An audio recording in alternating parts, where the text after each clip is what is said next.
దక్షిణ కాశీగా పేరొందినటువంటి వేములవాడ రాజన్న ఆలయంలో శివ కళ్యాణం అంగరంగ వైభవంగా జరుగుతుంది. ప్రభుత్వ విప్ ఆది శ్రీనివాస్ పట్టు వస్త్రాలు సమర్పించారు. జోగినీలు శివభక్తులు అత్యధిక సంఖ్యలో హాజరయ్యారు. సాధారణంగా ఏ శైవ క్షేత్రంలో అయినా మహాశివరాత్రి పర్వదినం సందర్భంగా రాజన్న కళ్యాణం శివపార్వతుల కళ్యాణం చేయడం ఆనవాయితీ.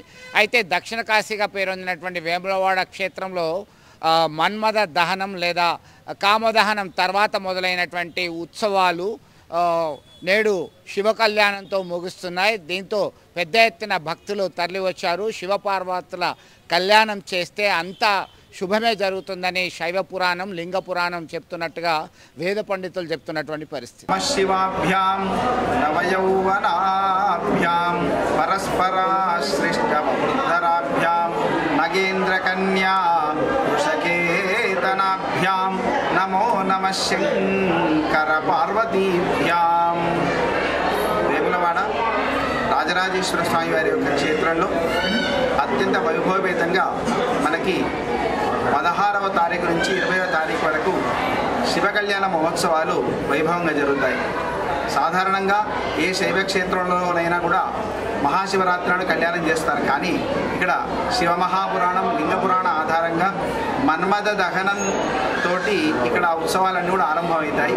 అయితే ఈ మన్మథ దహనం అనేది కామదహనం అంటారు. అది రేపటి రోజు అంటే మనకి 12వ తారీఖు నాడు మన్మథ దహనం చేసిన తర్వాత ఈ 12, 13, 14 3 రోజుల పాటు స్వామివారికి త్రిరాత్రోత్సవాలతో భాగంగా స్వామివారి యొక్క కళ్యాణ మండపంలో స్వామివారులను హరిహరులు ఇద్దరిని కూడా డోలోత్సవ పూజ కార్యక్రమం చేయడం జరుగుతుంది. రేపు ఎల్లుండి ఆవెల్లుండి 15వ తారీఖు నుంచి 20వ తారీఖు వరకు 5 రోజుల పాటు స్వామివారికి శివ కళ్యాణ మహోత్సవాలు జరుగుతాయి.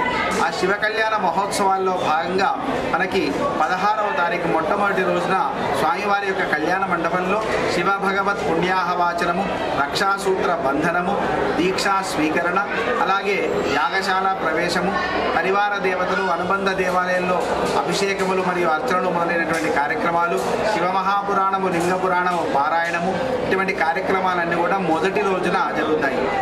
తెల్లవారి మనకి స్వామివారి యాగశాల హోమ అనంతరము ధ్వజ కళ్యాణోత్సవం చేసి ఆ తర్వాత ఎదుర్కోల కార్యక్రమము. ప్రపంచంలో ఏ మూల ఏ క్షణం ఏం జరుగుతుందో వేగంగా తెలుసుకోవడానికి తొలి వెలుగు వాట్సాప్ ఛానల్ని ఫాలో చేయండి.